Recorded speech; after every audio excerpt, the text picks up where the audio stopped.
Assalamualaikum warahmatullahi wabarakatuh. Saya Taliananda dari Teknik Informatika. Saya ingin mempresentasikan hasil UAS saya yang berjudul Rancang bangun aplikasi menghitung bangun ruang dan bangun datar berbasis Android. Pertama-tama, saya akan memberitahu konsep presentasi dari hasil yang saya buat. Yang pertama ada bab 1 pendahuluan yang berisi latar belakang, rumusan masalah, tujuan penelitian, manfaat manfaat penelitian. Selanjutnya ada bab 2 tinjauan pustaka yang berisi konsep dasar aplikasi Android, Flutter, Android SDK, rancangan usulan, sarana pendukung program, analisis sistem, dan implementasi sistem. Selanjutnya ada bab 3 metode penelitian. Yang pertama ada metode pendekatan sistem, yang kedua ada teknik pengumpulan data, dan yang ketiga ada pengumpulan kebutuhan dan perbaikan. Dan yang terakhir ada daftar pustaka. Selanjutnya saya akan menjelaskan tentang bab 1 pendahuluan, yaitu latar belakang. Seiring berjalannya waktu, teknologi informasi yang semakin canggih dan juga dunia semakin maju. Teknologi merupakan salah satu hal yang tidak mudah dilepaskan dari kehidupan manusia. Karena teknologi sudah ada sejak berabad-abad lalu dan hingga kini masih terus berkembang. Tanpa adanya teknologi, manusia tentunya akan sulit untuk melakukan komunikasi dan menyampaikan informasi. Salah satu teknologi saat ini berkembang pesat di dunia yaitu teknologi berbasis mobile. Mobile application di zaman modern ini sangat dibutuhkan dari segala bidang, seperti bidang industri, kuliner, pertanian, perikanan, dan sebagainya. Begitu pula dalam dunia pendidikan. Dalam dunia pendidikan, mobile application ini menjadi suatu terobosan baru dan inovatif karena dapat mempermudah dan menjadi daya tarik belajar siswa khusus dalam pelajaran bangun datar dan bangun ruang. Selanjutnya, pembelajaran bangun datar dan bangun ruang merupakan salah satu materi dalam matematika yang memuat prinsip hitungan sehingga memerlukan pemahaman lebih. Hal itu akan membuat para siswa merasa jenuh dan bosan dalam menerima materi pembelajaran. Dengan semakin berkembangnya teknologi khususnya di bidang multimedia dapat dimanfaatkan sebagai media pembelajaran siswa. Selanjutnya ada rumusan masalah. Yang pertama ada bagaimana merancang aplikasi mobile, rumus matematika dasar tentang bangun datar dan bangun ruang agar mudah digunakan pelajar pada smartphone berbasis Android. Yang kedua ada bagaimana implementasi aplikasi mobile, rumus matematika bangun ruang dan bangun datar yang diusulkan. Yang ketiga ya bagaimana rancangan usulan pada aplikasi Android tentang rumus matematika bangun ruang dan bangun datar. Dan yang terakhir, apa saja yang menjadi sarana dalam merancang aplikasi yang berbasis Android pada rumus matematika bangun ruang dan bangun datar.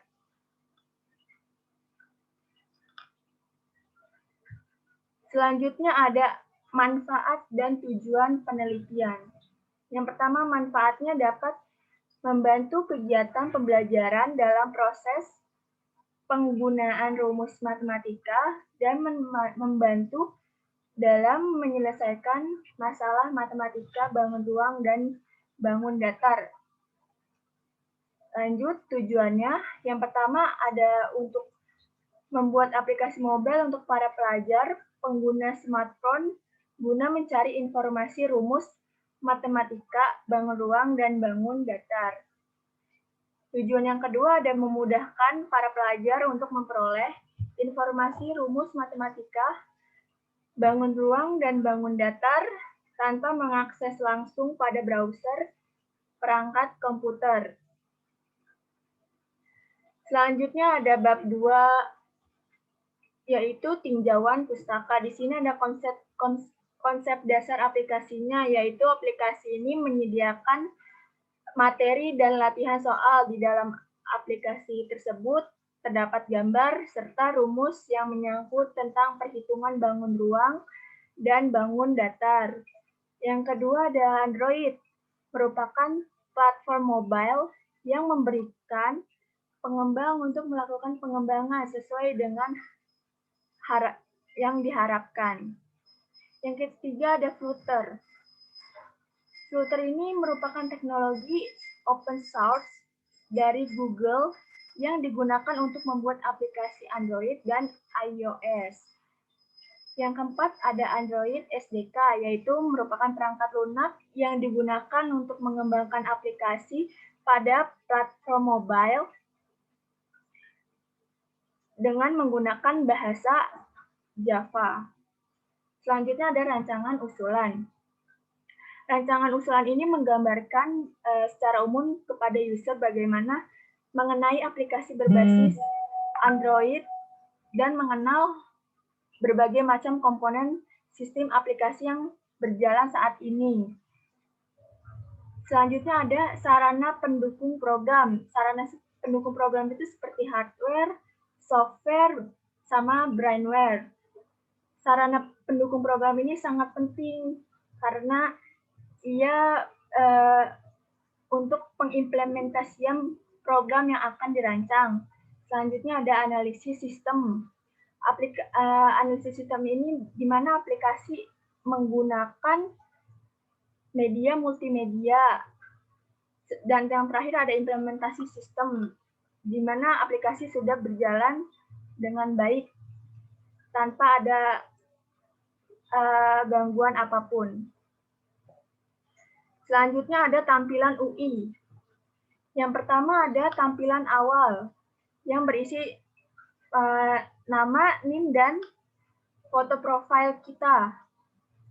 Yang kedua ada daftar bangun ruang seperti kubus, balok, limas, dan prisma.